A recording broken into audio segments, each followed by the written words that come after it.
1 रुपए भी ज्यादा है तो आपको 30,000 रुपए तो आपको इनकम टैक्स पे करना पड़ेगा। जय हिंद दोस्तों, क्या आपको पता है कि आपकी सैलरी या फिर पेंशन में केवल 1 रुपए की बढ़ोतरी होने पर आपको 30,000 रुपए का टैक्स देना होगा। आपको यकीन नहीं आ रहा होगा ना दोस्तों, तो वीडियो में थोड़ा आगे देख लेना। और कुछ और भी चीजें कवर कर रहा हूं इसी से रिलेटेड कि स्पर्श ने जारी किया दोस्तों ASI, ठीक है, और 5,000 का जुर्माने से अगर बचना चाहते हैं दोस्तों तो आपको यह वीडियो पूरी देख लेनी चाहिए। सबसे पहले बात तो दोस्तों कि स्पर्श ने ASI मतलब एनुअल स्टेटमेंट ऑफ इनकम जारी कर दिया है। तो पता होना चाहिए दोस्तों कि इससे पहले स्पर्श ने फॉर्म 16 जारी किए थे और फॉर्म 16 केवल उन पेंशनर्स के जारी किए थे जिनकी पेंशन से TDS काटा गया था।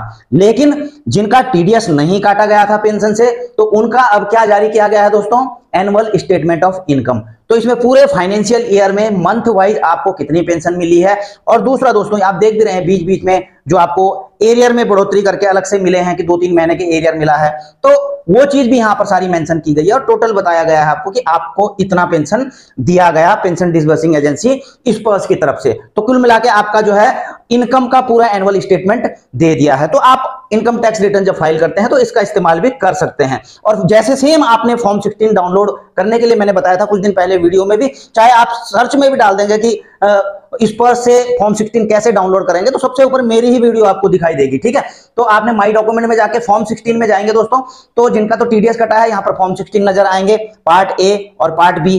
लेकिन जिनका नहीं कटा है तो यहाँ पर 2024 कर लेना दोस्तों, और यहाँ पर देख लेंगे एनुअल स्टेटमेंट ऑफ इनकम 2024। तो उनका एनुअल स्टेटमेंट इस प्रकार से आपको डाउनलोड कर लेना है। दूसरी बात दोस्तों, जो 5,000 के जुर्माने से बचने वाली बात है, आपको पता है दोस्तों कि 31 जुलाई 2024 अंतिम तिथि है इनकम टैक्स रिटर्न फाइल करने की। और काफी लोग सोच रहे होंगे कि यार हमको भी करना है या फिर हमको भी करना है, कई पूछ भी रहे थे मेरे से, थोड़ा आगे बताऊंगा उसके बारे में। लेकिन अगर जो है दोस्तों आप 31 जुलाई 2024 तक इनकम टैक्स रिटर्न फाइल नहीं करते हैं और आपकी सालाना आय 5 लाख रुपए से ज्यादा है और आप उसके बाद करते हैं, तो आपको जो है 5,000 रुपए की तो लेट फीस देनी पड़ेगी। और जिनकी इनकम 5 लाख रुपए से कम है दोस्तों, तो उनको जो है 1,000 रुपए का लेट फीस देना पड़ेगा अगर आप इसके बाद भरते हैं।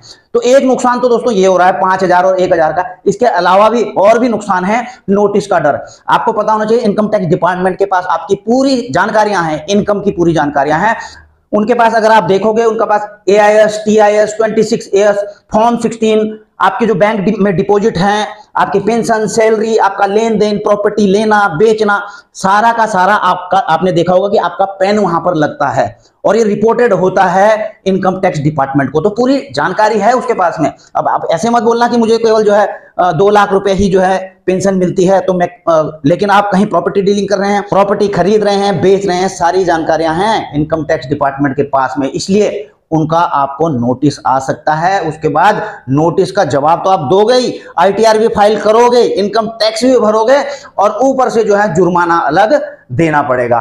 और ब्याज की बचत, जी हाँ दोस्तों, अगर आप लेट फाइल करते हैं तो आपको ये वाला जो है लेट फीस तो पड़ेगी, इसके अलावा जितना भरोगे उसमें 1% की पेनल्टी ब्याज के तौर पर भी आपको देनी पड़ेगी।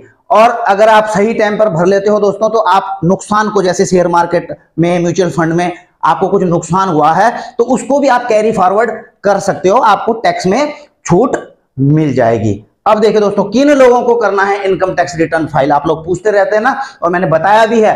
तो सबसे पहले है दोस्तों कि 2.5 लाख रुपए से ज्यादा अगर आपकी सालाना इनकम है तो आपको इनकम टैक्स रिटर्न फाइल करना जरूरी है। मुझे मैसेज करके भी किसी ने कहा था सर 2.5 लाख से ऊपर वैसे भी मेरी जो है इनकम टैक्स तो कटता ही नहीं, क्या भरना चाहिए? तो मैंने कहा देखो 2.5 लाख से ऊपर अगर इनकम है तो यह मैंडेटरी है, बाकी आपकी मर्जी है। दूसरा दोस्तों, 2 लाख रुपए से ज्यादा वित्त वर्ष के दौरान यात्रा पर भी अगर आपने खर्च किया है तो भी आपको इनकम टैक्स रिटर्न फाइल करना पड़ेगा।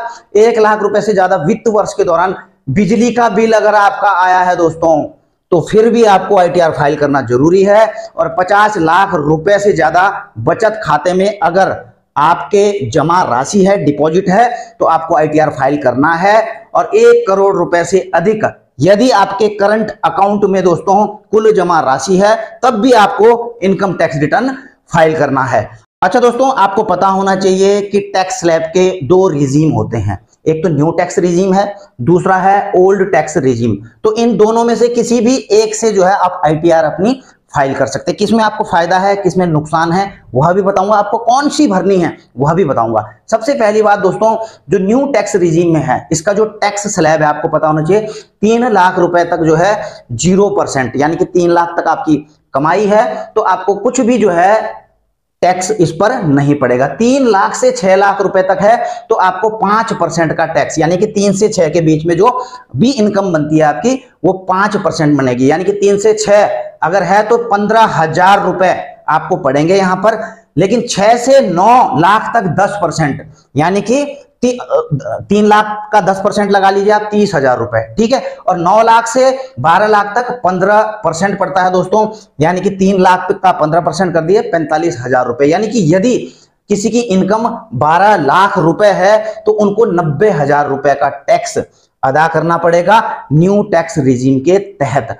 अब इसमें एक चीज है, अब आप सोच रहे होंगे कि यार 3 से 6 लाख 5%, आप तो कह रहे थे कि न्यू टैक्स रिजीम में तो 7.5 लाख रुपए तक जो है कोई भी टैक्स नहीं देना पड़ता। नहीं देना पड़ता, अब कैसे मैं आपको बताऊं दोस्तों। ये जो टैक्स रिजीम है ना, ये वाले, ये तब लागू होते हैं जब आपकी इनकम 7.5 लाख रुपए से 1 रुपए ऊपर चली जाती है। जी हाँ दोस्तों, यदि सैलरीड और पेंशन की बात कर रहा हूं, यदि आपकी इनकम 7.5 लाख रुपए एग्जैक्ट है या उससे कम है, आपको 1 रुपए भी टैक्स नहीं पड़ेगा। लेकिन जैसे ही दोस्तों आपका 7,50,001 रुपए हो जाती है आपकी सैलरी या पेंशन या फिर आपकी इनकम, तो आपको जो है कितना टैक्स चुकाना पड़ेगा दोस्तों। एक तो इस स्लैब में आ जाएंगे आप, यानी कि 3 से 6 वाले में 15,000 तो आपको ये वाला चुकाना पड़ेगा।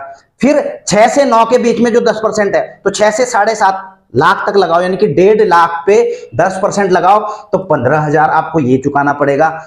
टोटल जो है आपको 30,000 रुपए इनकम टैक्स चुकाना पड़ेगा यदि आपकी इनकम 7,50,001 रुपए से ज्यादा है, यानी कि 7,50,000 रुपए से 1 रुपए भी ज्यादा है तो आपको 30,000 रुपए, या फिर और ज्यादा है तो उसी हिसाब से आपको इनकम टैक्स पे करना पड़ेगा। इस चीज को समझ गए होंगे आप। और इसमें आप और छूटों का फायदा भी नहीं ले सकते कि 80C आपने दिखा दिया, ये इसमें नहीं मिलेंगे आपको छूट, ठीक है। लेकिन जो पुराना टैक्स रिजीम है दोस्तों, इसमें क्या है, जैसे मैंने आपको यहां पर बताया था सेम, यहां पर तो 3 लाख तक कोई टैक्स नहीं था, लेकिन यहां पर क्या है, 2.5 लाख तक आपको 0% कोई भी टैक्स नहीं चुकाना है। 2.5 लाख से 5 लाख तक आपकी इनकम है तो 5%, यानी कि 2.5 लाख का 5% हो गया दोस्तों 12,500 रुपए। उसी प्रकार से 5 लाख से 10 लाख तक की इनकम है, 20% का टैक्स की दर है। तो अगर 10 लाख किसी की इनकम है दोस्तों तो उनको कितना देना पड़ेगा, यहां पर 1 लाख रुपए, ठीक है। 1 लाख ये हो गया और 12,500 रुपए ये हो गया। और किसी की 10 लाख से 20 लाख या फिर इससे ज्यादा की इनकम है तो 30%, अगर मान लिया जाए कि 20 लाख किसी की इनकम है तो 3 लाख, ये तो 3 लाख और एक 4 लाख, 4,12,500 रुपए किसी को चुकाने पड़ेंगे यदि उनकी 20 लाख की इनकम है। लेकिन वो यहां पर अगर उन्होंने कुछ इन्वेस्टमेंट किए हैं जो कि टैक्स से एग्जम्पशन है, जिनमें 80C कई होते हैं, आपको पता है, मैं बार बार उनकी व्याख्या नहीं करूंगा, तो इसमें आप अपने इन्वेस्टमेंट भी दिखा सकते हैं ओल्ड टैक्स रिजीम में, लेकिन नए में नहीं दिखाते हैं। इसलिए दोस्तों मैं आपको जो है अपनी तरफ से सलाह देना चाहूंगा कि आप नए टैक्स रिजीम को ऑप्ट कर सकते हैं, क्योंकि जो खासकर पेंशन ले रहे हैं, क्योंकि आपकी वैसे भी जो है पेंशन 7.5 लाख रुपए से तो ऊपर जा नहीं रही है।